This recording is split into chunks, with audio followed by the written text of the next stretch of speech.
రోమిలకు రాసిన పత్రిక మనం కొనసాగించుకుందాం. రోమిలకు రాసిన పత్రిక 8వ అధ్యాయము 31వ వచనం. ఈరోజు 31, 32 వచనాలు ఈరోజు చూడడానికి మనం ప్రయత్నం చేద్దాం. ఇట్లనగానేమందుము, what then shall we say to these things? ఇలాగుంది పరిస్థితి, ఇలాగున్నాయి విషయాలు, కాబట్టి ఏం చేద్దాం, కాబట్టి ఏమందాం అన్నట్లుగా అక్కడ మాట్లాడుతున్నాడు కదా. అంటే ఇలా ఉన్నాయి, ఇలా ఉండగా, ఇట్లు ఉండగా అంటున్నాడు. ఎట్లుండగా, ఏ విషయాలు మాట్లాడాడు? దానికంటే మనం ముందు వారాల్లో ఏం మాట్లాడుకున్నాము? మనము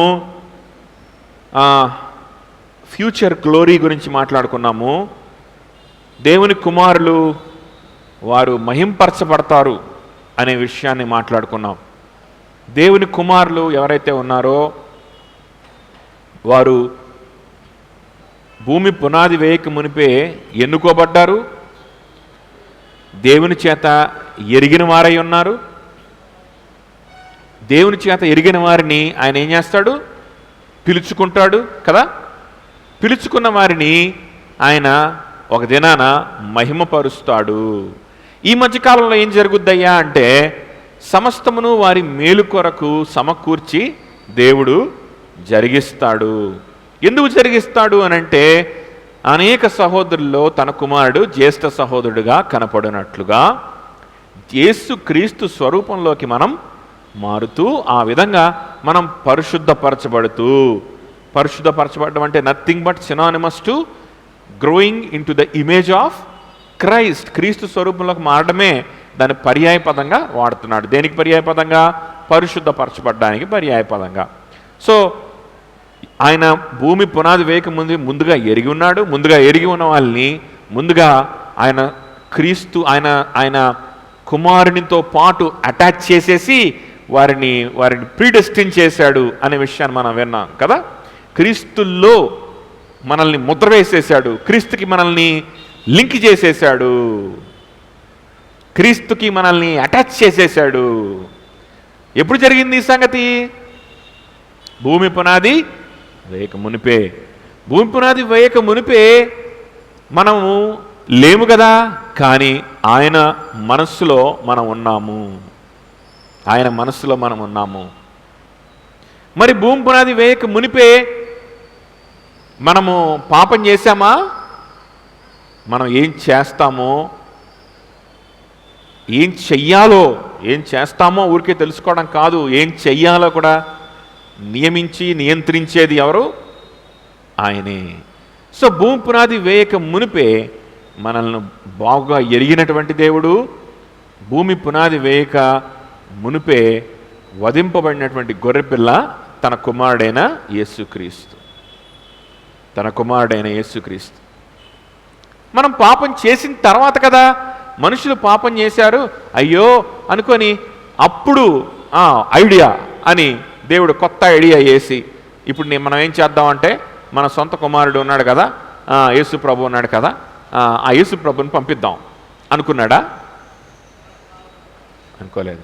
అప్పుడు వచ్చిన ఐడియానా అది? మనిషి పాపం చేసిన తర్వాత వచ్చిన ఐడియానా? తన కుమారుడిని సిలువ వేయాలి అనేటువంటి ఐడియా కాదు. ఎప్పుడొచ్చిన ఐడియా ఇది? ఆయన తన కుమారుడు భూమి పునాది వేయక మునిపే ఆయన వధింపబడిన గొర్రెపిల్ల. భూమి పునాది వేయక మునిపే మనము ఆయన ఎన్నికలో, మనము ఆయన యొక్క జ్ఞానములో ముందుగా మనల్ని ఎరిగి ఉన్నాడు.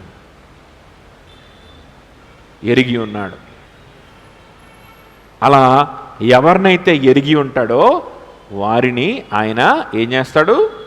పిలుచుకుంటాడు. whom he foreknew he predestined, whom he predestined he called. ఆయన పిలుచుకుంటాడు. భూమి పునాది వేయక మునిపే ఆయన మనల్ని ఎరిగి, మనల్ని క్రీస్తులో మనల్ని ఏం చేశాడు? మనల్ని ప్రీడెస్టిన్ చేశాడు. ముందుగా నిర్ణయించాడు మన భవిష్యత్తు ఎలా ఉండాలని. నా కుమారుడితో ఉండాలి, నా కుమారుని స్వరూపంలోకి వీళ్ళు మారాలి, నా కుమారుడు వీళ్ళందరికీ ఎలాగుండాలి? పెద్ద అన్నగా కనిపించాలి. నా కుమారుడి స్వరూపంలో వీళ్ళందరూ రావాలి అని ఎప్పుడు ముందుగా నిర్ణయించాడు? భూమి పునాది వేయక మునిపే జరిగింది ఇదంతా కూడా. సో దేవుడికి సర్ప్రైజెస్ లేవు మన జీవితంలో. మన జీవితంలో జరిగేది ఏది కూడా దేవునికి ఆశ్చర్యాన్ని కలిగించేదిగా ఉండదు.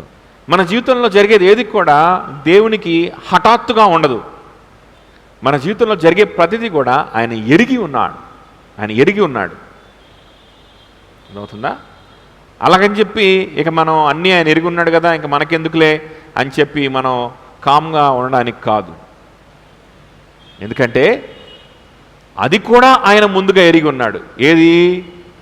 ఎవరైతే ఆయన ముందుగా ఎరిగి ఉన్నాడో, ఎవరినైతే ముందుగా ఆయన ఏర్పరచుకున్నాడో, ఫోర్ నాలెడ్జ్ అంటే ఏర్పాటు చేసుకోవడం, వారిని ప్రీడెస్టిన్ చేశాడు.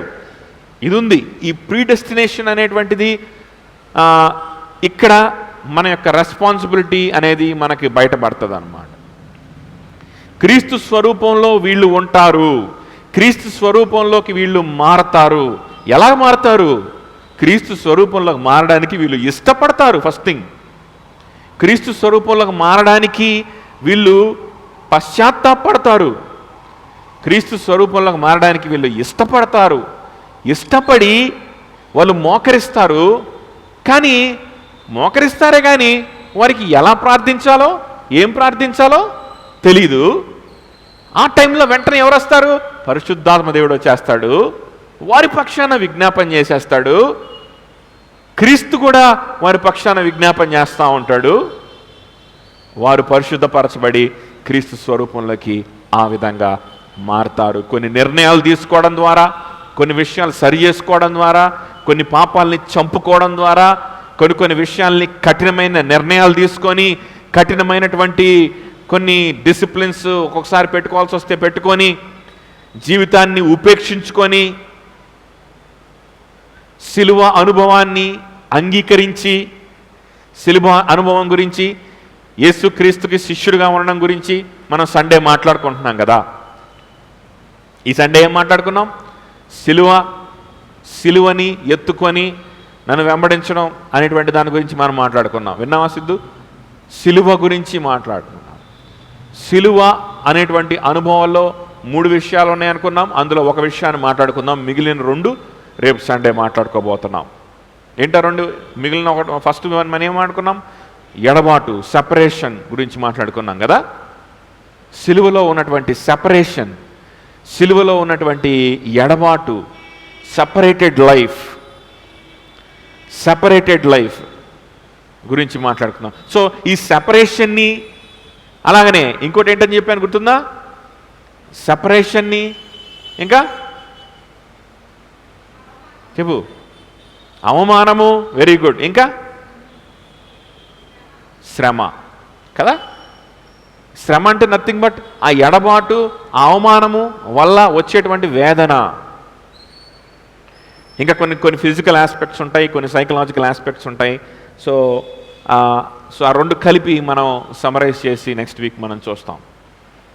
సో వీటిని అంగీకరించి ఈ సిలువ అనుభవమే నాకు మంచిది, యేసు క్రీస్తుకు నేను శిష్యుడిగా, శిష్యురాలిగా ఉండడమే నా జీవితంలో శ్రేష్టమైనది, నా జీవితంలో సంపద, నా జీవితంలో గొప్పతనం, నా జీవితంలో ఏదైనా సాధించాను అని అంటే యేసుక్రీస్తుకి శిష్యుడిగా, శిష్యురాలుగా ఉండడం.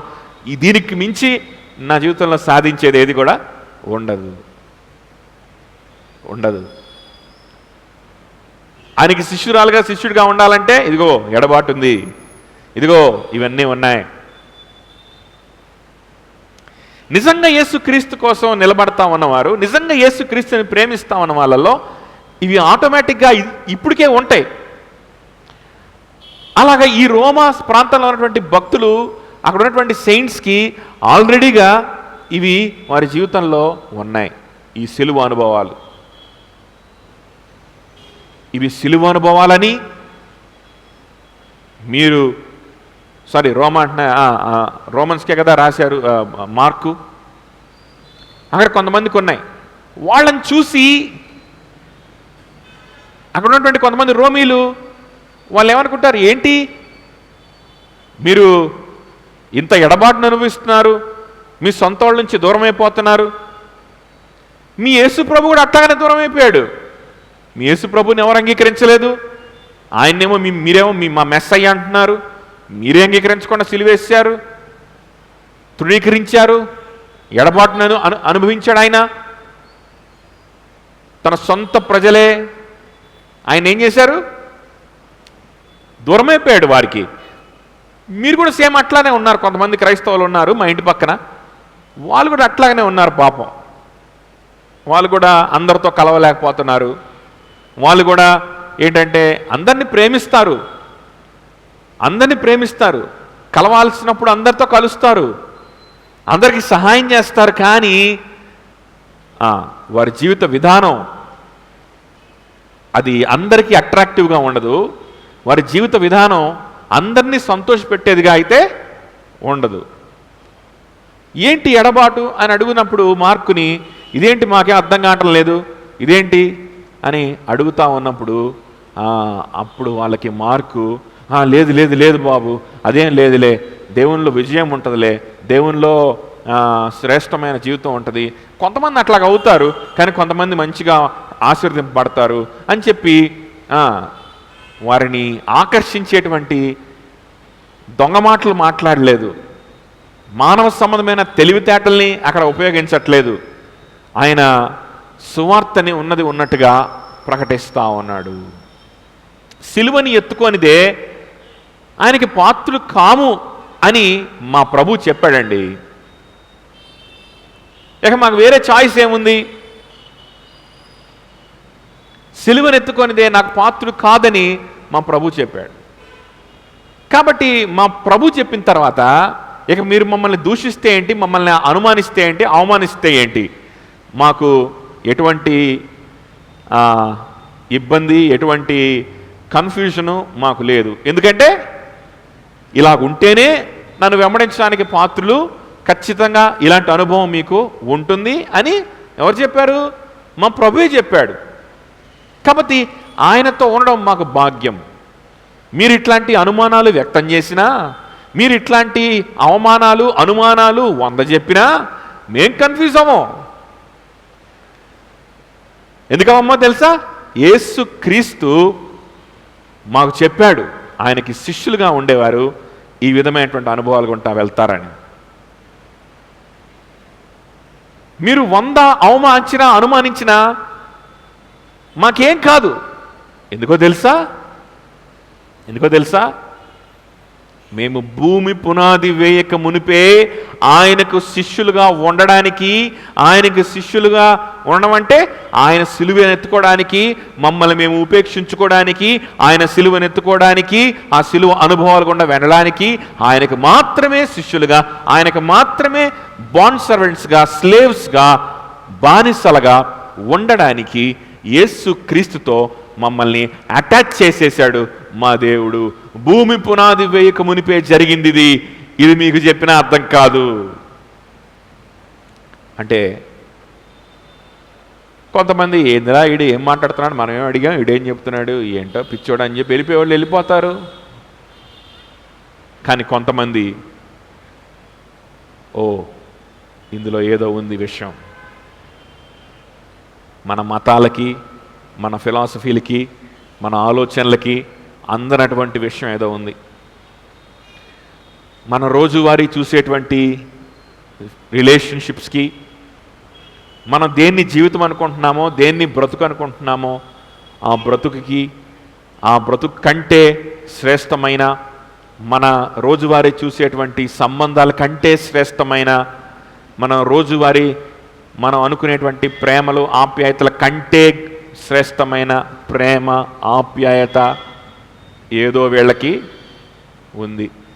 మళ్ళా ఈ ప్రేమ, ఈ ఆప్యాయత, దీన్ని ఎక్కడికి ట్రేస్ చేసుకొని వెళ్తున్నారు వీళ్ళు? ఎక్కడికి ట్రేస్ చేసుకొని వెళ్తున్నారు? భూమి పునాది వేయక మునుపే అంటున్నారు. అర్థమవుతుందా? భూమి పునాది వేయక మునిపే, భూమి పునాది వేయక మునిపే. మార్కేమో అట్లా రాశాడు, రోమీయులకు రాసిన పత్రిక, ఆ మార్కు రాసిన దానికి అట్రాక్ట్ అయ్యి, ఆ మార్కు చెప్పిన దానికి అట్రాక్ట్ అయ్యి కొంతమంది నా క్రీస్తు, మా ప్రభు ఇలా చెప్పాడు, ఆయన చెప్పాడు కాబట్టి సంతోషంగా ఆ సిలువ అనుభవాన్ని మేము అనుభవిస్తున్నాం అన్నట్టుగా చెప్పాడు మార్క్. సో ఇంత సంతోషంగా, ఇలాంటి అనుభవాల్లో ఇంత సంతోషంగా ఉంటున్నారంటే ఈ పేదరికాన్ని గొప్ప భాగ్యంగా అనుభవిస్తున్నారు కొంతమంది, శ్రమల్ని నిందల్ని గొప్ప భాగ్యంగా అనుభవిస్తున్నారంటే దీనికంటే మించినటువంటి సంతోషం ఏదో ఉంది. మనం ఏమనుకుంటున్నాం సంతోషం అంటే? అందరూ చేత మెప్పు పొందడం, సమాజంలో ఒక మంచి పేరు తెచ్చుకోవడం సంతోషం అనుకుంటాం. మనం దేని సంతోషం అనుకుంటాం? అందరూ అబ్బా మీ కుటుంబం ఎంత బాగుందో అబ్బో అంటే అది సంతోషం అని మనం అనుకుంటాం. అందరూ అబ్బా మీరు భలే సెటిల్ అయ్యారు, భలే సక్సెస్ఫుల్గా ఉన్నారు అని చెప్పి పొగిడితే దాన్ని మనకు సంతోషం అనుకుంటాం. కానీ వీళ్ళేంటి, అవమానాలు సంతోషమా వీళ్ళకి? శ్రమలు సంతోషమా?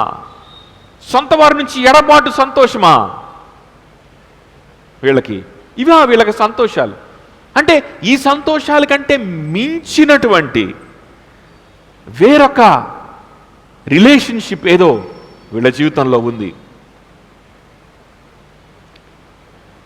ఎందుకంటే ఇంగిత జ్ఞానం ఉండేవాడికి ఎవరికైనా అర్థమవుతుంది. ఇంగిత జ్ఞానం ఉండేవాడికి ఎవరికైనా అర్థమవుతుంది. ఒక పురుషుడు తల్లిని తండ్రిని విడిచిపెడుతున్నాడంటే దాని అర్థం ఏంటి?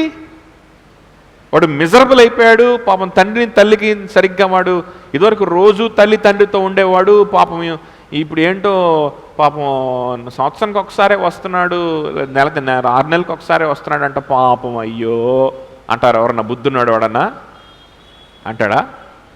అనరు.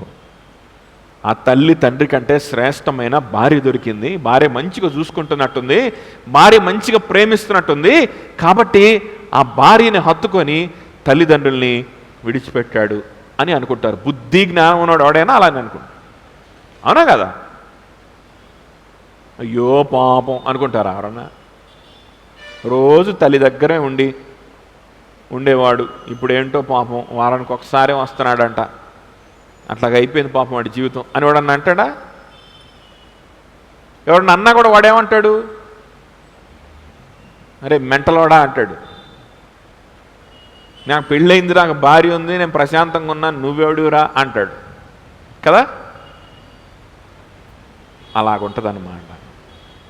ఈ రోమీలు, ఈ లోకస్తులు, ఈ లోక భాగ్యమే లోకంలో విజయమే విజయమని, లోకంలో సంపదని, లోకంలో డబ్బు సంపాదించడమే విజయవంతమైన జీవితమని వాదించేవారు, నమ్మేవాళ్ళు, వీళ్ళందరూ చూసి క్రైస్తవుల్ని, క్రీస్తు బిడ్డల్ని అయ్యో అనొచ్చు. క్రీస్తు యొక్క వెంబడించేటువంటి శిష్యుల్ని, క్రీస్తుకి బానిసలైపోయిన వారిని చూసి అయ్యో పాపం అనొచ్చు. ఏంటో ఈ ఎడబాటు, ఏంటో ఈ అవమానం, ఏంటో ఈ శ్రమ అనొచ్చు. కానీ దేవుని బిడ్డ ఏమంటాడు తెలుసా? పిచ్చోళ్ళారా, నేను నా క్రీస్తుతో నిశ్చయత కలిగి రక్షణానందంతో నేను మరణిస్తే నాకు రాబోయేది నిత్యమైన మహిమ అని ఎరిగి నిశ్చయతతో, ధైర్యంతో, సంతోషంతో నేను బ్రతుకుతుంటే మీరెవర్రా పిచ్చి మొహాలారా అని అనుకుంటారు. ఎవరు? యేసు క్రీస్తు శిష్యులు. కొంచెం ఇంగిత జ్ఞానం ఉండి బుద్ధి ఉన్నాడు ఎవడైనా ఆలోచించినవాడు కూడా, వాడు కూడా ఏమనుకోవాలి? మంచి భార్య దొరికింది కాబట్టి తల్లిదండ్రులతో కూడా పని లేకుండా వాడి మానాన వాడు హ్యాపీగా వాడి కుటుంబంలో వాడు భార్యతోటి పిల్లలతోటి ఉన్నాడు అని ఎలాగైతే అనుకుంటారో ఇంగిత జ్ఞానం బుర్ర ఉన్నోళ్ళు, గుజ్జున్నోళ్ళు, అలాగనే బుర్రున్నోళ్ళు సైతాను, ఈ లోక సంబంధమైన దేవత కళ్ళకి గుడ్డితనం కలుగు చేసి, బుద్ధిహీనత కలుగు చేసి, ఫూలిష్నెస్ కలుగు చేయకుండా జ్ఞానము బుద్ధి కొంచెం పనిచేసే వాళ్ళైతే ఏమనుకుంటారో తెలుసా? వీడు వెంబడించే దేవునిలో ఎంత సంతోషం దొరకపోతే ఈ సంపదని, ఈ లాభాలని, లేకపోతే ఈ యొక్క మనుషుల్ని, ఈ యొక్క పేరు ప్రఖ్యాతిని, లోక సంబంధమైనటువంటి వాటిని అసహించుకుంటున్నాడు. వీడు వీటన్నిటిని నష్టంగా ఎంచుకుంటున్నాడంటే, వీడు కొంతమందిని తోటి ఎడబాటును అనుభవిస్తున్నాడంటే, వీడు కొంతమందిని కోల్పోతున్నాడంటే, వీడు అవమానాన్ని పొందుతున్నాడంటే ఎంత గొప్ప సంతోషము, విజయము, ఎంత గొప్ప నిశ్చయత, సమాధానము, శాంతి, ఎంత గొప్ప భద్రత, ఎంత గొప్ప గ్యారంటీ ఉందో వీడి దేవుళ్ళో.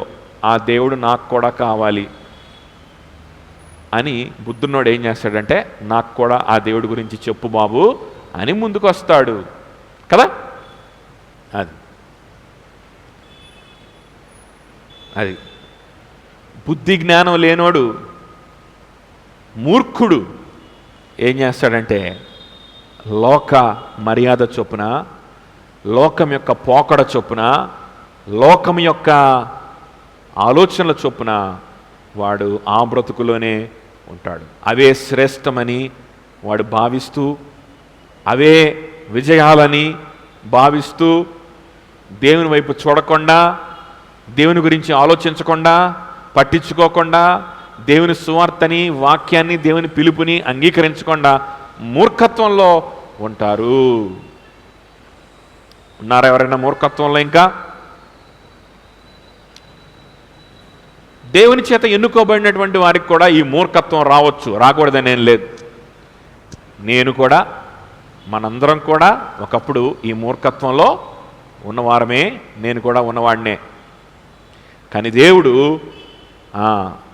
విత్ హిస్ ఎఫెక్చువల్ కాలింగ్ ఎవరిని ముందుగా నిర్ణయించాడో వారిని పిలిచెను. ఆయన ఆ విధంగా పిలిచి తన కుమారుడితో సారూప్యం కలిగి ఉండడానికి వారిని ఏర్పాటు చేసుకున్నాడు. అర్థమవుతుందా? సో ఇది ముందుగా మనం నేర్చుకున్నటువంటి విషయాలు. ఇప్పుడు దీన్ని బ్యాక్గ్రౌండ్గా పెట్టుకొని ఇప్పుడు ఏమంటున్నాడంటే, what then shall we say to these things అంటున్నాడు. ఓకే, ఇవన్నీ కూడా మనం నేర్చుకున్నాం కదా, ఇవన్నీ కూడా మనం విన్నాం కదా, ఇప్పుడు ఏమందాం వీటిని బేస్ చేసుకొని చెప్పండి. If God is for us, who can be against us? ఈ బ్యాక్గ్రౌండ్ని మీరు మనసులో పెట్టుకొని చెప్పండి. దేవుడు మన పక్షమునుండగా మనకు విరోధి ఎవరు? ఇవన్నీ చెప్పి వివరిస్తూ ఉండగానే దేవుని పక్షముగా ఉన్నవాళ్ళు, లేదా దేవుని స్వరూపంలోకి మారుతూ దేవుని యొక్క పిలుపుని పొందుకొని, ఈ లోకం యొక్క పోకడలు, మర్యాదలు, ఈ లోకం యొక్క చెప్పేటువంటి పద్ధతులు కాదు, యేసు క్రీస్తుకి బానిసగా ఉండడమే విజయము, ఆయన సిలువని మోయడమే విజయము అని ఎరిగి ఆయనకు జీవితాన్ని ఇవ్వాలని ఇష్టపడిన వారు, ఆయనకే బానిసలుగా మారిపోవాలని ఇష్టపడిన వాళ్ళు యాక్టివేట్ అయిపోయారు. ఓ, మన గురించి ఏదో చెప్తున్నాడు, అవునా? అవును కదా, మనం భూమి పునాది వేయక ముందువే ఏర్పరచబడ్డాం, పిలువబడ్డాం, మహింపరచబడబోతున్నాం, అవును కదా, సమస్తము మన కొరకు సమకూర్చబడి జరుగుతున్నాయి కదా, యేసుక్రీస్తు స్వరూపంలోకి మనం దినదినము మార్చబడుతున్నాం కదా, ఇలా మార్చబడ్డానికే కదా దేవుడు మళ్ళీ ప్రిడిస్టిన్ చేసుకున్నాడు కదా అని చెప్పి వీళ్ళు సంతోషం పొంగుతా ఉంది. వీళ్ళందరూ కూడా యాక్టివేట్ అయిపోయారు, అలర్ట్గా వింటా ఉన్నారు. ఇప్పుడు ఇంకొక సంతోషం, పట్టరాని, ఆల్రెడీ సంతోషంలో ఉన్నారు, ఇప్పుడు పట్టరాని సంతోషం వస్తుంది.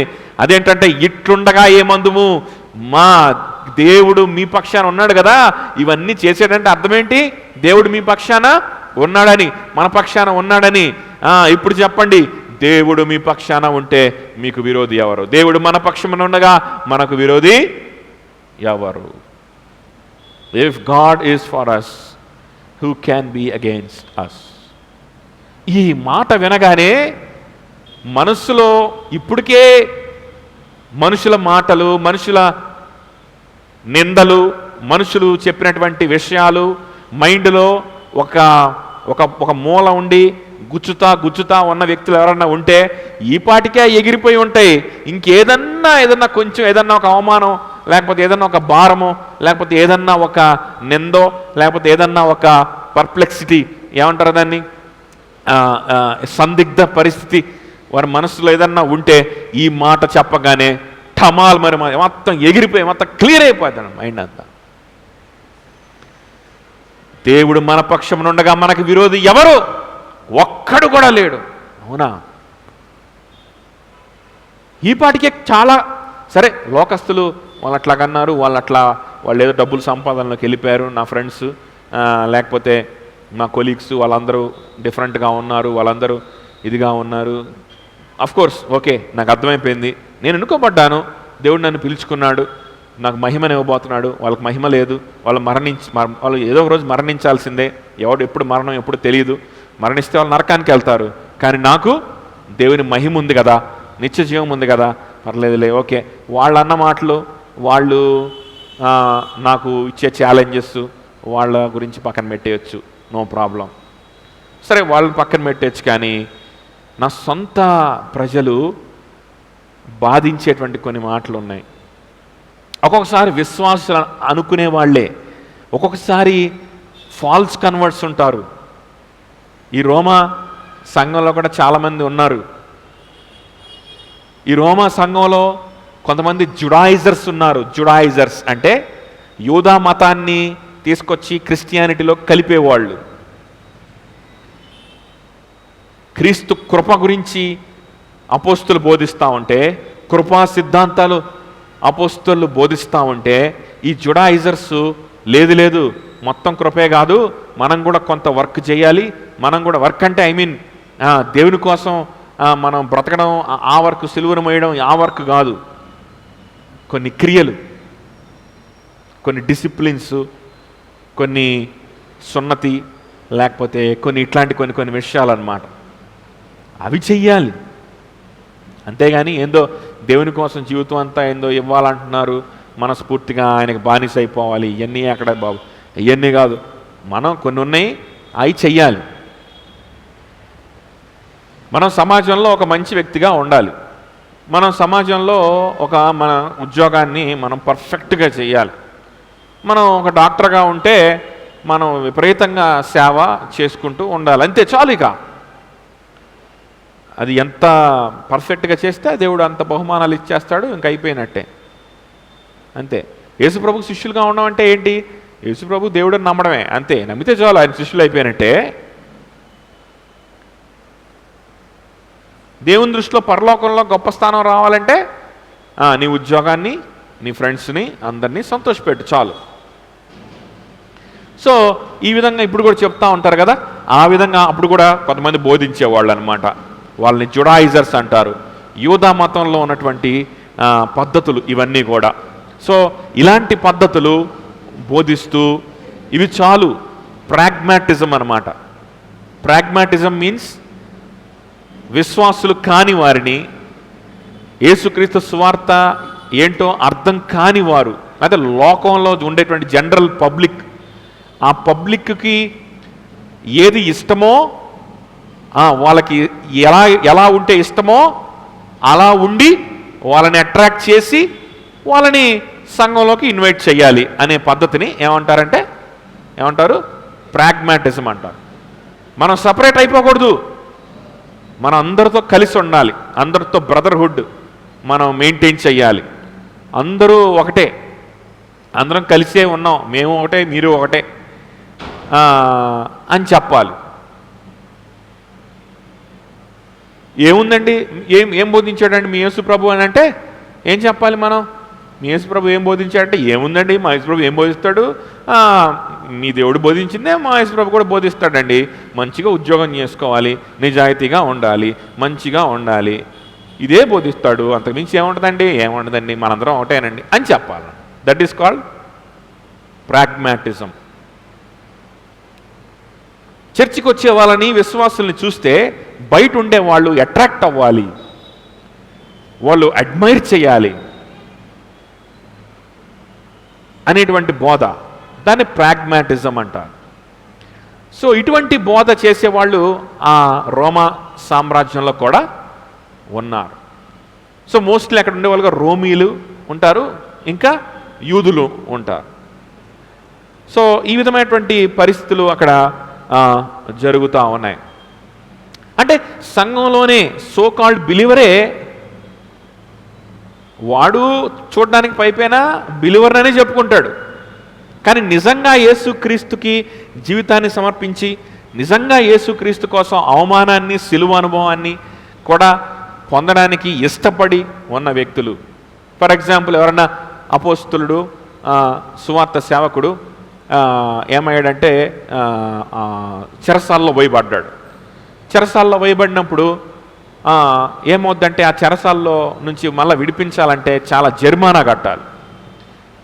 చాలా ఏం కట్టాలంటే చేరే అమ్మ అక్కడ వెనకాల చైర్లో కూర్చోండి.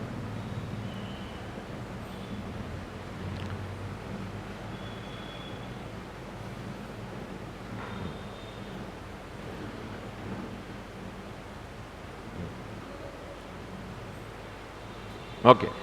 సో ఎవరో అపోస్తుల్లో ఎవరో సువార్త సేవ చేస్తూ చెరసాల్లో వేశారు.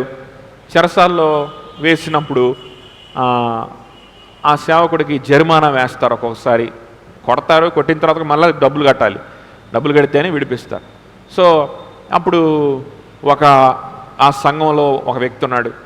ఆ వ్యక్తి ఏం చేశాడంటే తనకి ఒక్కనొక ఇల్లుంది, ఇల్లుని అమ్మి పారేశాడు, డబ్బులు తీసుకెళ్ళి కట్టేసి ఆ వ్యక్తిని బయటకు విడిపించేశాడు.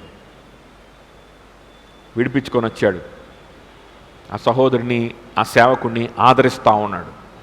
నేను కూడా వస్తాపా, నీతో పాటు నేను సేవ చేస్తాను నీతో పాటు అని చెప్పి ఆదరిస్తూ ఉన్నాడు. ఆదరిస్తూ ఉన్నప్పుడు అప్పుడు ఆ సంఘంలోనే ఇంకొకడు ఉంటాడు. వాడేమంటాడంటే, ఏం బాబు ఇంత చేయాల్సిన అవసరం ఏముంది, నీకంటూ బాధ్యతలు ఉంటాయి కదా, నీకు పిల్లలు లేరా, వాళ్ళని నువ్వు మంచిగా పెంచొద్దా, అది కూడా నీ బాధ్యతే. నీ పిల్లల్ని సరిగ్గా పెంచకపోతే దేవుడు లెక్కడగడా, నిన్ను లెక్కడుగుతాడు.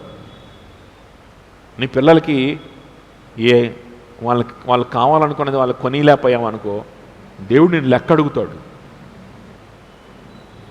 పిల్లలు కావాలని కొనిలేకపోతే దేవుడు లెక్కడుగుతాడంట. ఇట్లాంటి తిక్కల మాటలు చెప్పేవాళ్ళు కూడా ఉన్నారు. ఆ రోజుల్లో కూడా అట్లాంటి వ్యక్తులు ఉంటారు. అదేంటి, ఇది నీ బాధ్యత కాదా, నీ కుటుంబాన్ని చూసుకోవడం బాధ్యత కాదా, అట్లెట్లా అమ్మేసావు, అట్లెట్లా అని సెక్యూరిటీ ఉండాలి కదా నీకు, ఆయన ఎట్లా కూడా బయటకు వస్తాడు కదా, ప్రార్థన చేద్దాం కదా, ఉపవాసం ఉండే ప్రార్థన చేస్తావు, ఆయన ప్రార్థన చేసుకుంటాడు, దేవుడు ఎట్లా కొట్ట విడిపిస్తాడు కదా, నీకెందుకు, నీ పని, ఆయన పని స్వార్థ సేవ చేయడం కాబట్టి ఆయన చేశాడు, ఆయన దానికి సిద్ధపడి వెళ్ళాడు కాబట్టి చేశాడు, జైల్లో పడ్డాడు, ప్రార్థన చేసుకుంటాడు, బయటకు వస్తాడో లేకపోతే ఏమైపోతాడో ఆయన ఇష్టం. కానీ నీ పని ఏంటి, నీ పని ఏంటంటే నువ్వు పలానా డాక్టర్వి, పలానా ఇంజనీర్వి, నీ ఉద్యోగం నువ్వు మంచిగా చేసుకొని నీ కుటుంబాన్ని మంచిగా పోషించుకోవడం నీ పని, అది నీ పరిచర్య.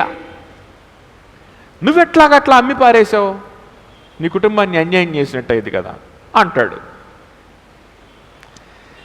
బయట ఉండే వాళ్ళందరూ కూడా వాడెవడో అన్నటువంటి మాటలన్నీ ఎగిరిపోతాయి, కానీ ఇంకా ఇలాంటి మాటలు కొన్ని లోపల గుచ్చుతానే ఉంటాయి. ఇంకా ఇలాంటి మాటల వల్ల కొంత కన్ఫ్యూజన్లో ఉంటారు. కానీ ఒకటి మాత్రం నిశ్చయంగా వాళ్ళు ఉంటారు, అదేంటో తెలుసా, నేను చేసింది నా దేవుని యొక్క స్వార్థ నిమిత్తమే, నేను చేసింది నా దేవుని యొక్క సేవ నిమిత్తమే అనే విషయం మాత్రం, నేను చేసింది నన్ను నేను ఉపేక్షించుకున్నాను, నేను ప్రార్థించినప్పుడు పరిశుద్ధాత్మ మూలుగులు నాలో కలిగాయి, నేను పశ్చాత్తాపడ్డాను, నేను సరి చేసుకున్నాను, నేను అక్కడ రెస్పాండ్ అవ్వాలని నిర్ణయించుకున్నాను, రెస్పాండ్ అయ్యాను, సహాయం చేశాను, ఇది కేవలం దేవుడు నన్ను నడిపించగా పరిశుద్ధాత్మ దేవుని యొక్క నడిపింపుతో నేను చేసిన పనిని అతనికైతే నిశ్చయంగా ఉంటుంది. కానీ ఆ మాటలు మాత్రం గుచ్చుతూ ఉంటాయి.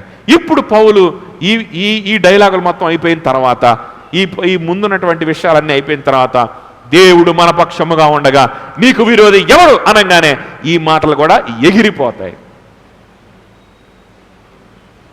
అది ఈ మాటలకు ఉన్నటువంటి శక్తి. దాని అర్థం ఏంటో తెలుసా? ఒక్కడు కూడా, ఎవడు కూడా నీకు వ్యతిరేకంగా మాట్లాడడానికి అర్హత లేదు. అది ఎవరైనా సరే, ఎవరి మాటలైనా సరే. దేవుడు నీ పక్షాన ఉన్నాడని నీకు నిశ్చయత ఉంటే, నీ పక్షాన నిలబడగలిగిన వాడు ఎవడు? ఈ లోకంలో నిలబడచ్చు, రేపొద్దున నీవు మరణించిన తర్వాత వాడు మరణిస్తాడు. ఒకరు 10 ఏళ్ళు అటో ఇటో, అయితే ఒక 5 ఏళ్ళు అటో ఇటో వాడు మరణిస్తాడు. మీరిద్దరు దేవుని సన్నిధిలో నిలబడతా ఉన్నప్పుడు దేవుడు, యేసుక్రీస్తు పరిశుద్ధాత్మ దేవుడు నీ పక్షాన వ్యాజ్యమాడతాడు, నీ పక్షాన నిలబడి ఉంటాడు, నీ పక్కకొచ్చి నిలబడతాడు.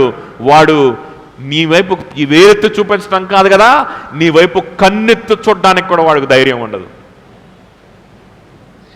He will not even dare to look at you when you both stand in front of God. వేలెత్తి చూపించిన వాడు రేపొద్దున కన్నెత్తి చూడడానికి కూడా భయపడతాడు. ఎందుకో తెలుసా? దేవుడు నీ పక్షాన ఉండగా నీకు విరోధి ఎవరు? This is the treasure of becoming a disciple of Jesus Christ. నీకు విరోధి ఎవరు? 32 He who did not spare his own son but gave him up for us all, how will he not also with him graciously give all things? All things ఏంటంటే అది తెలుగులో చదవండి ఒకసారి. తన సొంత కుమారుని అనుగ్రహించడానికి వెనుక తీయనటువంటి దేవుడు ఆయనతో కూడా మా అందరి కొరకు అప్పగించిన వాడు, ఆయనతో పాటు సమస్తము ఎందుకు ఇవ్వడు? ఏంటి సమస్తము? ఏంటి సమస్తము? కార్లు, బంగళాలు, సంపద, ఎదుటోడు దేని గురించి అయితే అక్యూజ్ చేస్తున్నాడో అది కాదు. భయపడబాకమ్మా, యేసుప్రభు నీ పక్షాన ఉన్నాడు, నీకు డబ్బు లేదని వాడు ఎక్కిరిస్తున్నాడు కదా, ఏం కాదులే, తన సొంత కుమారుడిని ఇచ్చినోడు నీకు డబ్బు కూడా ఇవ్వడా? పారిపోవాలి అట్లాంటి బోధలు చేసిన వాళ్ళ దగ్గర నుంచి, పరిగెత్తి, అస్సలు వెనక్కి తిరిగి కూడా చూడకూడదు. ఈ విధంగా ఇంటర్ప్రిట్ చేసే వాళ్ళ దగ్గర నుంచి పరిగెత్తి పారిపోవాలి. తన సొంత కుమారుడిని ఇచ్చింది దేనికి? దేనికి? నీకు సమృద్ధి, నీకు ధనము, నీకు ఐశ్వర్యము రావడానికా? నీకు ఘనత రావడానికా? నువ్వు సిలువను మోయడానికా? తన సొంత కుమారుడిని అనుగ్రహించింది దేనికి? ఎందుకు ఇచ్చాడు నీకు తన సొంత కుమారుడిని? ఎందుకు ఇచ్చాడు? నువ్వు ఐశ్వర్యవంతుడు అవడానికా? నీకు బంధువులు, మిత్రులు పెరగడానికా? అభివృద్ధి అవ్వడానికా? లేకపోతే నీకు నీ బంధువులకి మధ్యలో, నీకు నీ తండ్రికి మధ్యలో, నీకు నీ తల్లికి మధ్యలో ఖడ్గము రావడానికా? వాక్యం ఏం చెప్తుంది? వాక్యం ఏం చెప్తుంది? ఖడ్గం వస్తుందనే చెప్తుంది. ప్రభువారు చెప్పిన మాట కదా, సిలువనే కదా ఆయన చెప్పాడు. పేతురు గారు ఈ సిలువనే కాన్సెప్ట్ నుంచి తప్పించుకుందాం అనుకున్నప్పుడు పేతురుని ఏమన్నాడు? సైతానా, నువ్వు మనుషుల మన విషయాలను మనస్కరించున్నావు కానీ దేవుని విషయాలను మనస్కరించట్లేదు అన్నాడు కదా. సో తన సొంత కుమారుడిని మీకు అనుగ్రహించాడయ్యా. ఎందుకు అనుగ్రహించాడు? ఇదిగో మీరు ఇప్పుడు మోస్తున్నారే ఈ సిలువ, ఈ సిలువ తన సొంత కుమారుడు ఆయన మీకంటే ముందుగా మోసాడు. ఈ సిలువ మోస్తే ఆ సొంత కుమారుని యొక్క స్వరూపంలోకి మీరు మారిపోతారు. ఆ సిలువ అసలు ఫస్ట్ ఆఫ్ ఆల్ మీరు మొయ్యగలగాలి అని అంటే ఆయన ముందు మీకోసం ఏమవ్వాలి? మరణించాలి. కాబట్టి ఏమిచ్చాడు ఆయన? ఏమిచ్చేసాడు? ఫస్ట్ మనకి తన సొంత కుమారుడిని వెనుక్కదీయక ఇచ్చేశాడు. ఆయన సొంత కుమారుడే గనక ఇవ్వబడకపోయిండుంటే, దేవుడే గనక తన సొంత కుమారుని వెనక్కి తీసుంటే మొయ్యడానికి నీకు సిలువ ఉండదు, వెంబడించడానికి నీకు జ్యేష్ఠ సహోదరుడు ఉండడు, మరణం తర్వాత నీ పరిస్థితి ఏంటో అగమ్య గోచరం. నువ్వు చేసినటువంటి అపరాధాలు, నువ్వు చేసిన పాపాలు నిన్ను విడిచిపెట్టవు, అవి నీ కళ్ళ ఎదుటే ఉంటాయి. మనుషులు, డబ్బు, సంపద, చదువు నిన్ను మెస్మరైజ్ చేసేంత వరకే నువ్వు ప్రశాంతంగా ఉంటావు. ఒంటరిగా కొంతసేపు ఒంటరిగా కూర్చుంటేనే నువ్వు డిప్రెషన్లోకి వెళ్తావు. నీలో ఉన్న పాప పరిస్థితి అది. అలాంటిది నువ్వు చచ్చిపోయే టైంలో ఏంటో నీ పరిస్థితి అర్థం చేసుకో. నరకం, మరణ భయం. అర్థమవుతుందా? అది అనుభవించి చస్తావు. చచ్చిపోయిన తర్వాత వెళ్ళేది నిత్యమైన నరకానికి, దేవుని యొక్క ఉగ్రత అనుభవించేటువంటి స్థలానికి. ఇది నీ పరిస్థితి. ఎప్పుడు? If you don't have a cross to carry. If you don't have a cross to carry, if you don't have a Christ to follow, if you don't have the body of Christ, if you don't have the cross of Jesus Christ, the fellowship of Jesus, if you don't have the life of Jesus Christ, the lifestyle of Jesus Christ,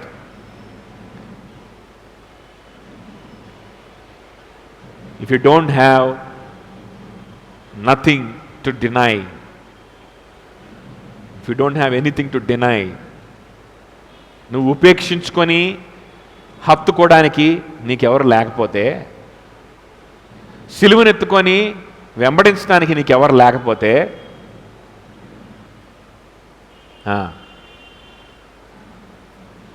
నువ్వు యేసుక్రీస్తుకు పాత్రుడివి అవ్వవు.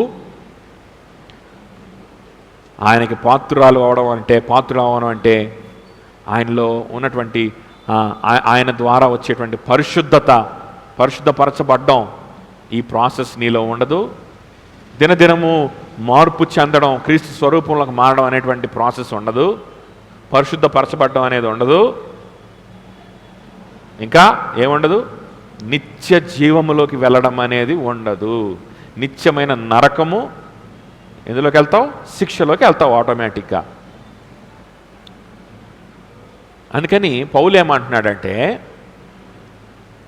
ఇలా జరగకుండా అసలు ముందుగానే దేవుడు తన సొంత కుమారుణ్ణి వెనక్కి తీయకుండా నీ కోసం అర్పించాడు. అలా అర్పించాడు కాబట్టి మొయ్యడానికి నీకు సిలువ, అది నీ భాగ్యం. అలా అర్పించాడు కాబట్టి ఆ సిలువను మోస్తా ఉన్నప్పుడు నీవు మోకరించి ప్రార్థిస్తూ ఉన్నప్పుడు పరిశుద్ధాత్మ దేవుని యొక్క సహవాసం. అలా తండ్రి తన కుమారుని ఇచ్చాడు కాబట్టి ఆ కుమారుడు కూడా నీ పక్షాన విజ్ఞాపన చేస్తూ ఉంటాడు. అలా తండ్రి కుమారుని ఇచ్చాడు కాబట్టి ఆ తండ్రి ఆ కుమారునితో ఏకమైపోయి నీవు ఒక దినాన ఆయన సన్నిధిలో నువ్వు నిలబడతావు. అర్థమవుతుందా? కాబట్టి తన కుమారుణ్ణి నీకు ఇచ్చాడు. అలా తన కుమారుణ్ణి నీకు ఇచ్చిన వాడు ఆ కుమారుణ్ణి ఇవ్వడం వల్ల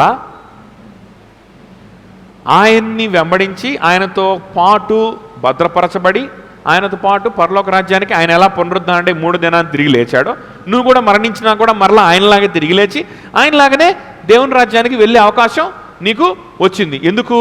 దేవుడు తన కుమారుణ్ణి వెనక తీయకుండా ఇచ్చాడు కాబట్టి. ఓకే, ఈ అవకాశం నీకు వచ్చింది. అది దేని ద్వారా వచ్చింది? దేని గుండా ఇవన్నీ జరగాలి? నువ్వు సిలువ మొయ్యాలి ఫస్ట్.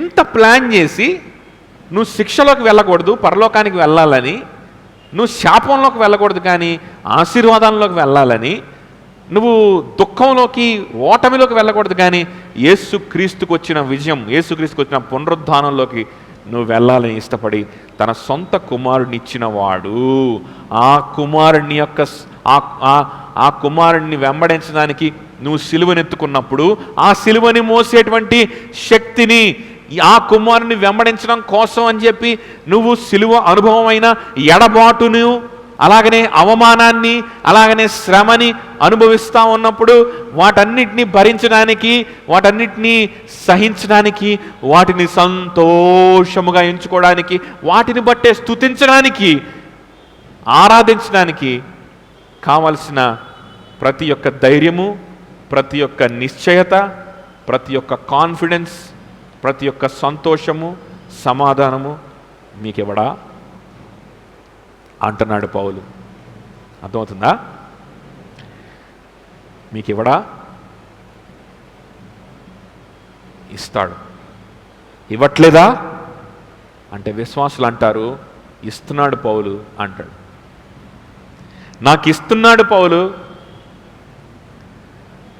అవమానాలు వస్తున్నాయి, నొచ్చుకుంటున్నాను, బాధపడుతున్నాను, అన్యాయముగా నా మీదకి కొన్ని నిందలు వస్తున్నాయి, బాధ కలుగుతుంది, కానీ ఆ బాధలోనే ఆయన యొక్క సన్నిధి, ఆయన సహవాసము, ఆయన యొక్క తోడు నాకు ఇస్తున్నాడు పౌలు, నిజమే నువ్వు చెప్పింది అని ఆమోదిస్తూ ఉంటారు. ఎవరు? నిజమైన విశ్వాసులు. ఈ విషయాన్ని బట్టి ప్రభుని స్తుతిస్తూ ఉంటారు. నా రక్షణలో ఇవన్నీ ఇమిడి ఉన్నాయా? ఇప్పుడు నేను అనుభవిస్తున్న ఈ సంతోషము, పౌలు చెప్తున్నటువంటి ఈ గొప్ప గొప్ప భాగ్యాలు, ఈ అవకాశాలు, ఇవన్నీ నా రక్షణలోనే ఇమిడి ఉన్నాయి. ఇవన్నీ నా రక్షణతో పాటే నాకు వచ్చేసినాయా?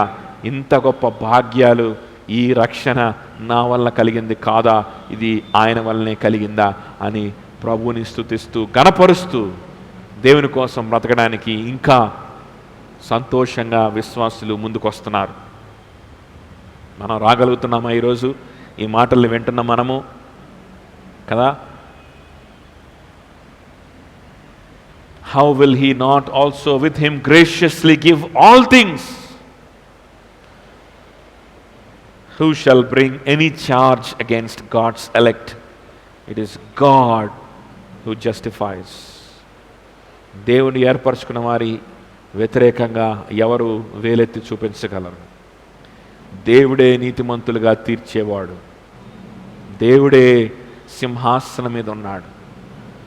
నేను ఎవరైతే నిందిస్తున్నారో, నీకెవరైతే ఉచిత సలహాలు ఇస్తున్నారో, నీకెవరైతే వేలెత్తి చూపిస్తూ ఉన్నారో, నేను ఎవరైతే చిన్న చూపు చూస్తూ ఉన్నారో, దేన్ని బట్టి యేసుక్రీస్తులో నువ్వు ఉండడాన్ని బట్టి, యేసుక్రీస్తు కోసం నువ్వు సిలువని మొయ్యడాన్ని బట్టి, యేసుక్రీస్తు కోసం నువ్వు ఎడబాటును అనుభవించడాన్ని బట్టి, యేసుక్రీస్తు కోసం నువ్వు అవమానాన్ని అనుభవించడాన్ని బట్టి, యేసుక్రీస్తు కోసం నీవు అన్నీ విడమర్చి మళ్ళా రిపీట్ చేసి ఎందుకు చెప్తున్నానంటే, నాకు చెప్పడానికి ఏమి లేక కాదు. ఎందుకనంటే ఎప్పుడు ఏ క్షణానైనా సరే ధన్మని చెప్పే శర్మన్ని ముందు చెప్పిందంతా మర్చిపోయి ఇష్టం వచ్చినట్టు ఇంటర్ప్రిట్ చేసుకునేటువంటి టాలెంట్ మనకుంది.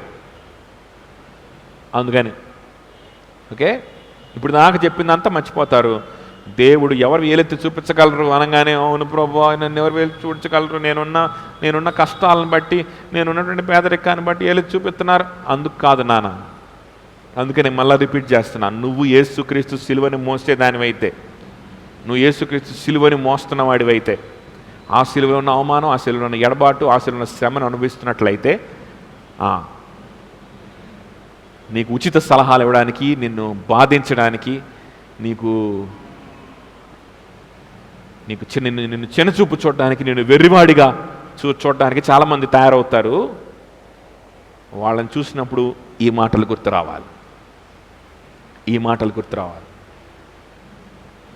ఇంకా కొంతమంది ఉంటారు, అమ్మో యేసుప్రభుని నమ్ముకుంటే శ్రమలు వస్తాయి, యేసుప్రభుని నమ్ముకుంటే ఆల్రెడీ చెప్తున్నాడుగా, సిలువను మొయ్యాలి, ఎడబాటు, ఇవన్నీ చెప్తున్నాడుగా, ఎన్ని శ్రమలు, నాయన వదిలేసాయి, కామ్గుండు, ఏం ఎరగనట్టుగా, ఏం అర్థం కానట్టుగా అని ఒక్కోసారి మన మనసే మనకు చెప్తుంది, నాకేం అర్థం కావట్లేదు అని అని ఉండమని. ఎవరు చెప్తారు? మన మనసే మనకు చెప్పుద్ది. ఎన్నకాడ నుంచి మళ్ళా అమ్మో ఇవి చాలా కఠినంగా ఉన్నాయి, భయం వేస్తుంది, కాబట్టి అసలు నాకేం వినపడలేదు, నాకేం విన్నా కూడా నాకేం అర్థం కావట్లేదు, ఆయన ఏం చెప్తున్నాడో ఏమో నాకు అసలు అర్థం కావట్లేదు, అమ్మో చాలా కాంప్లికేటెడ్గా ఉంది, అమ్మో ఈ రోమిలు రాసిన పత్రిక చాలా కాంప్లికేటెడ్ ఉంది, అబ్బో నా అప్పుడు కాదులే తర్వాత ఇలాంటి నాటకాలు ఏమని చెప్పి నీ శరీరము నీ హృదయమే నీకు చెప్పుద్ది. ఎవరు చెప్తారు? అట్లా అనిపిస్తుంది ఎవరికన్నా? అనిపిస్తుందంటే ఇది కన్ఫర్మ్ చేసుకోండి, నీ శరీరమే నీకు చెప్తుంది అట్లాంటి మాటలు. అలా ఎస్కేప్ అవడానికి కూడా అవకాశం ఇవ్వకుండా, అంటే ఏదో మనల్ని బలవంతాన లాక్కొచ్చుకుంటున్నాడు, మనల్ని శ్రమల్లోకి లాగుతున్నాడు దేవుడు అని కాదు, కానీ ఆయన ప్రణాళికలోకి లాగుతున్నాడు, బలవంతంగానే లాగుతున్నాడు, ఆయన శక్తితోనే లాగుతున్నాడు, ఆయన ప్రేమలోకి లాగుతున్నాడు. ఈ చాప్టర్ ముందేం చెప్పాడు? యేసుక్రీస్తు యందు ఉన్నవాడికి ఏ శిక్షావిధి లేదు, ఏ శిక్షావిధి లేదు. ఇందులోకి బలవంతంగా నిన్ను లాగడం శాడిజమా, ప్రేమ? ఈ చాప్టర్ ఎట్లా ఎండ్ అవుతుంది? క్రీస్తు ప్రేమ నుండి మనల్ని ఎవ్వడు ఎడబాపలేడు, అలా ఎండ్ అవుతుంది కదా. ఏ శిక్షావిధి లేదు, ఎడబాటు లేదు. మనుషుల దగ్గర నుంచి నేను నా వ్యక్తులు అనుకున్న వాళ్ళ దగ్గర నుంచి నాకు ఎడబాటు ఉండొచ్చు, కానీ యేసు క్రీస్తు దేవుని దగ్గర నుండి మాత్రం నీకు ఎడబాటు ఉండనే. తండ్రి కుమార పరిశుద్ధాత్మ త్రియేక దేవునితో నీకున్న సహవాసంలో ఒక్క ఇంచు కూడా ఎడబాటు ఉండదు. దినదినము ఆయనకి దగ్గరే అవుతావు, దినదినము ఆయన స్నేహాన్ని ఇంకా ఆస్వాదిస్తావు, దినదినము ఆయన ప్రేమని ఆయన కౌగిలిని ఇంకా బలంగా ఫీల్ అవుతావు తప్ప ఎడబాటు ఉండదు, ఎడబాటు ఉండనే ఉండదు. అర్థమవుతుందా? ఇటువంటి జీవితంలోకి నిన్ను బలవంతంగా లాగడం శాడిజమా, కనికరమా, కృప, లేకపోతే అది ఇంకేంటి? మంచితనమా, చెడ్డతనమా, కఠినత్వమా? మంచితనం కదా, ఉపకారమే కదా. అవును, ఉపకారమే. నువ్వు తప్పించుకుందామనుకున్నా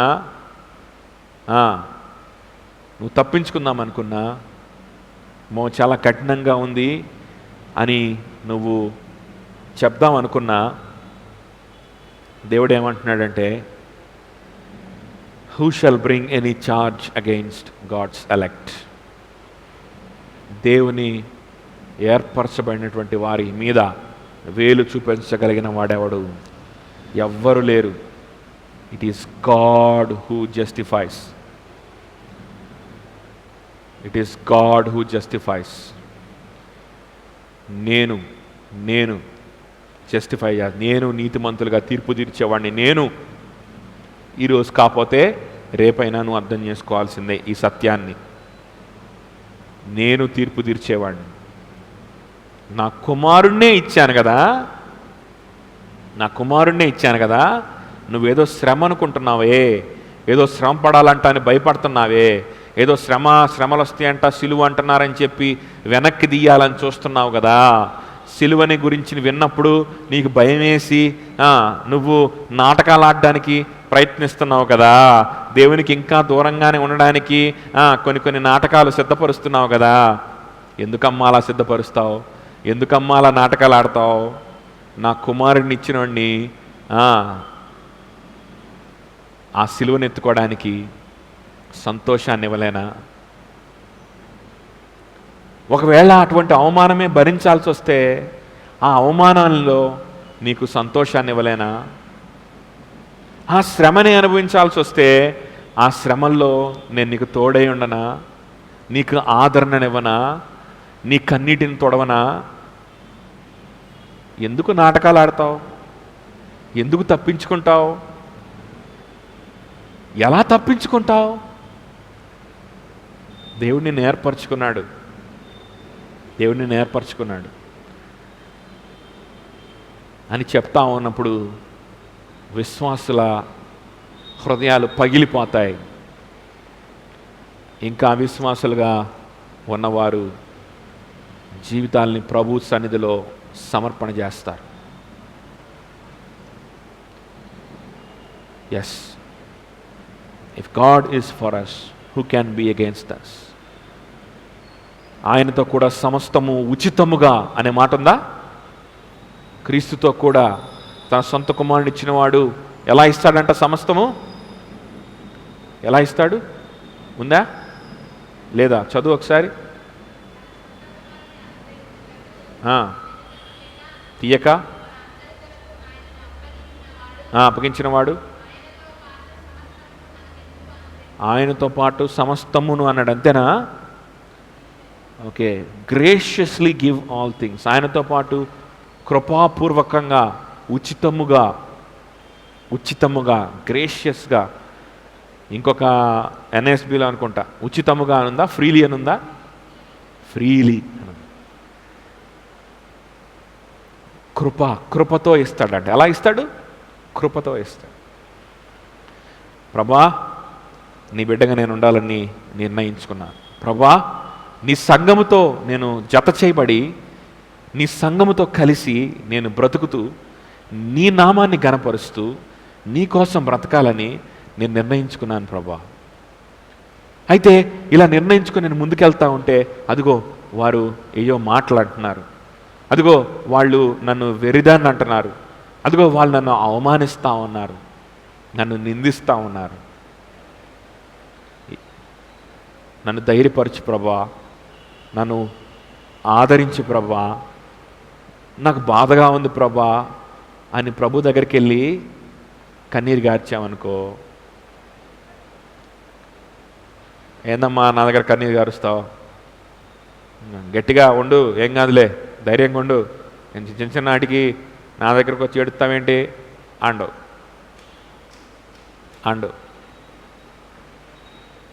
ఏం చేస్తాడంట ఆయన? ఏం చేస్తాడు? నువ్వే సంపాదించుకో, ధైర్యంగా ఉండు, ధైర్యం తెచ్చుకో అండు. ఉచితంగా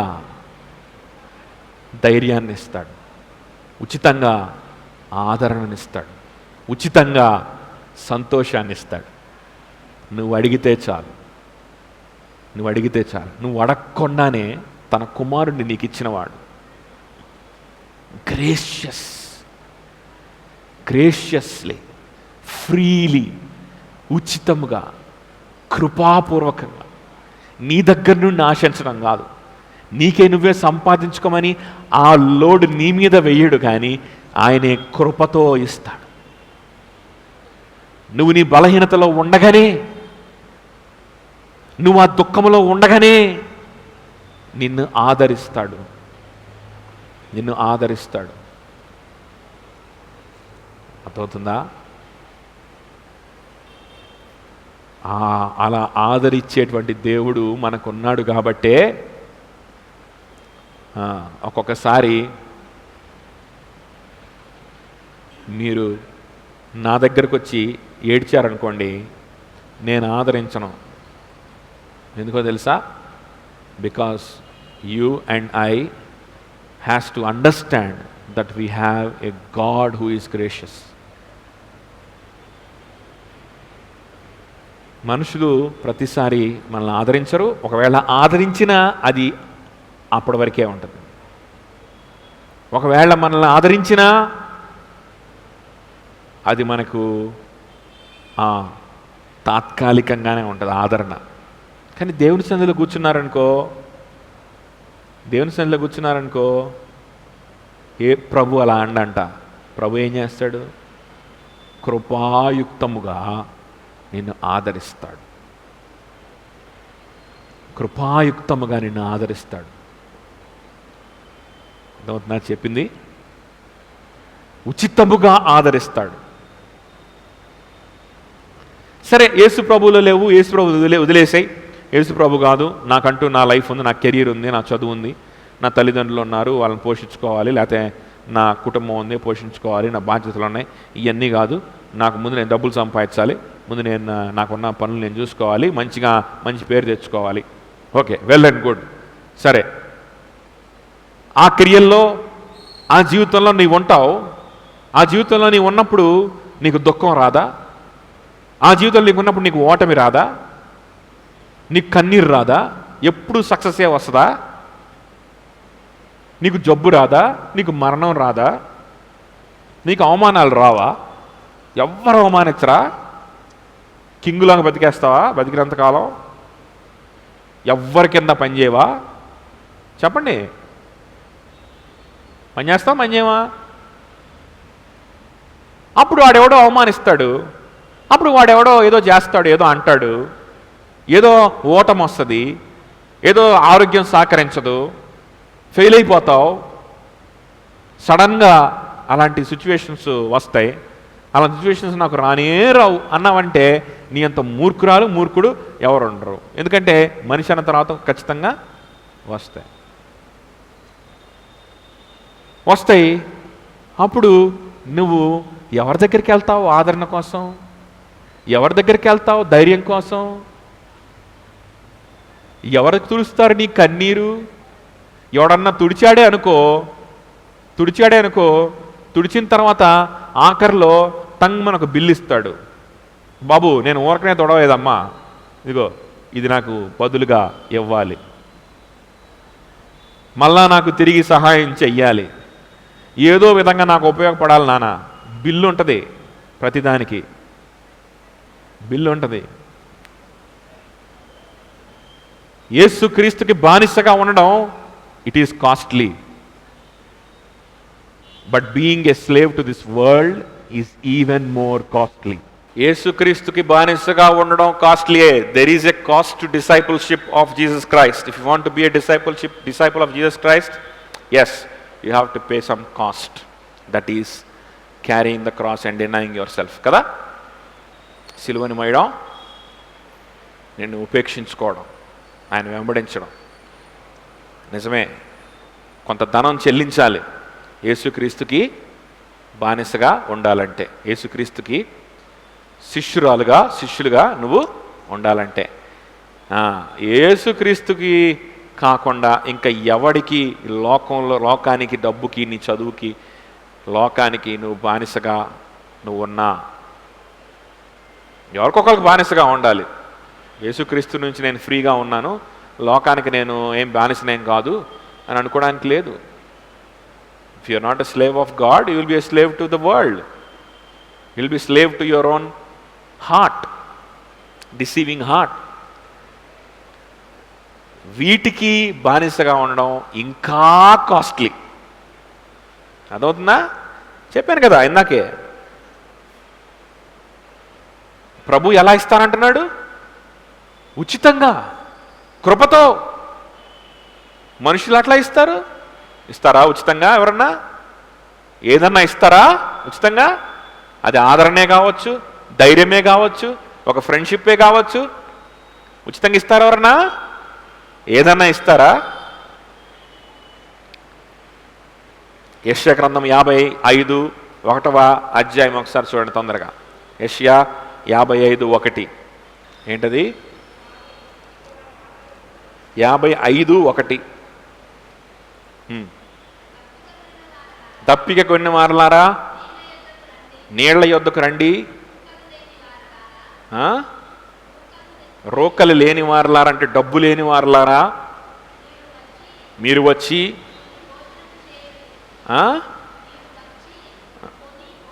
కొని భోజనము చేయుడి. రండి, రోకలు లేకపోయినను ఏమి ఇవ్వకపోయినను ద్రాక్షారసమును పానమును పొంది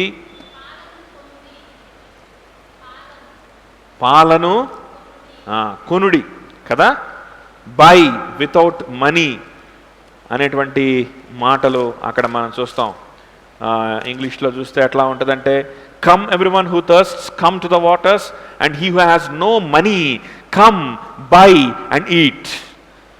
రోకలు లేవు, డబ్బు లేవు, కానీ వచ్చి కొనుక్కొని తినమంటున్నాడు. దేంతో కొనుక్కోవాలి? Come buy wine and milk without money and without prize. Freely, ఉచితంగా, without money and without prize. దానికి అర్థం ఏంటో తెలుసా? నువ్వు ఈ లోకంలో ఏం సంపాదించుకుందామన్నా, నువ్వు లోకంలో ఏం తిందామన్నా, ఏం తాగుదామన్నా, ఈ లోకంలో ఏ సంతోషము, ఏ ఆదరణ, ఏ ధైర్యము, నీకు ఏది కావాలన్నా సరే డబ్బు పెట్టకుండా రాదు. ఏదో ఒకటి నువ్వు చెల్లించకుండా నీకు రాదు. ఏమీ చెల్లించకుండా నీకు ఏదన్నా కావాలి అనంటే నా దగ్గరకు వస్తే మాత్రమే నీకు దొరుకుతాయి.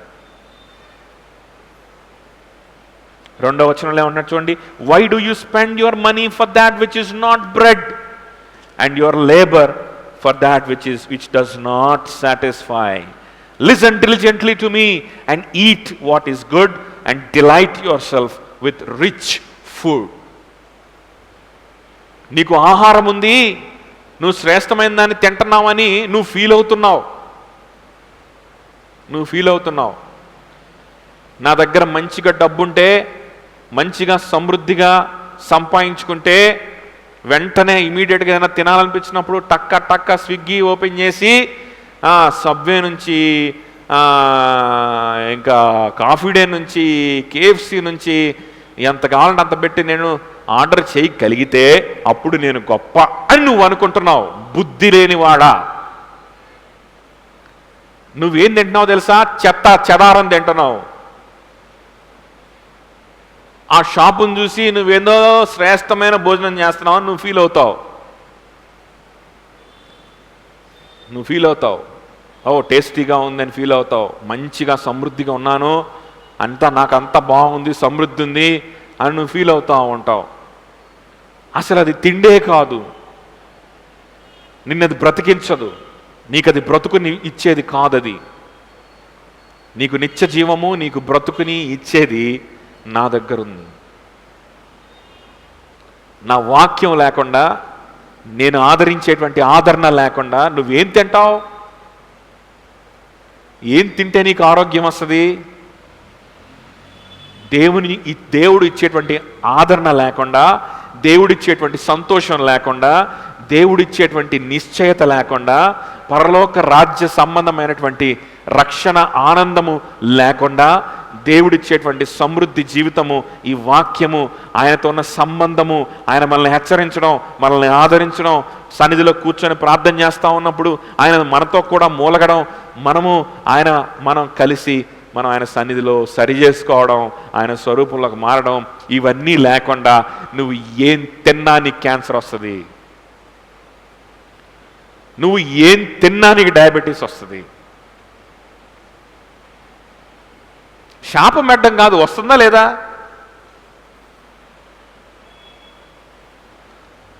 నేను సమృద్ధిగా ఉన్నాను, నేను ఏం కావాలంటే తినగలుగుతున్నాను, మా పిల్లలు డాడీ నాకు కేఎఫ్సీ నుంచి ఆర్డర్ చేయగానే టక్మని నేను ఆర్డర్ చేయగలుగుతున్నాను, నా దగ్గర అంత ఫ్రీగా మనీ ఉంది, మంచిగా నేను సమృద్ధిగా సంపాదించుకోగలుగుతున్నాను, నేను చాలా జస్టిస్ చేస్తున్నాను నా పిల్లలకి, నా ఫ్రెండ్స్కి, నా తల్లిదండ్రులకి, నేను చాలా సమృద్ధిగా మంచిగా సక్సెస్ఫుల్గా ఉన్నాను అనుకుంటున్నావు.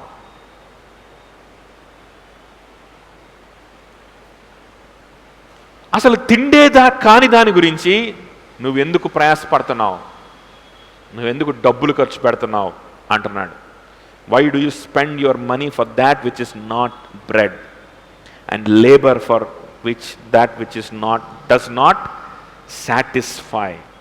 నీ ప్రాణాన్ని తృప్తిపరిచేది కాదది. నీ పొట్టని తృప్తిపరుస్తుంది కొంతసేపు, ఆ తర్వాత నీ పొట్టలో గ్యాస్ వస్తుంది. అంతకు మించి నీ ఏం జరుగుతుంది? ఏం జరగదు. నీ ప్రాణాన్ని తృప్తిపరిచేది యేసుక్రీస్తు కోసం నువ్వు బ్రతికే బ్రతుకు, యేసుక్రీస్తు కోసం నువ్వు అనుభవించేటువంటి శ్రమ, యేసుక్రీస్తు కోసం నువ్వు అనుభవించేటువంటి అవమానం, యేసుక్రీస్తు కోసం నువ్వు అనుభవించేటువంటి ఎడబాటు, ఉచితముగా ఆదరణని, ఉచితముగా సంతోషాన్ని, సమాధానాన్ని, ధైర్యాన్ని, శక్తిని, బలాన్ని ఇచ్చేటువంటి దేవుడు మనకున్నాడు. తన సొంత కుమారుని అనుగ్రహించిన వాడు ఇవన్నీ ఆయనతో పాటు అనుగ్రహించడానికి, ఎలా? ఉచితముగా అనుగ్రహించడానికి.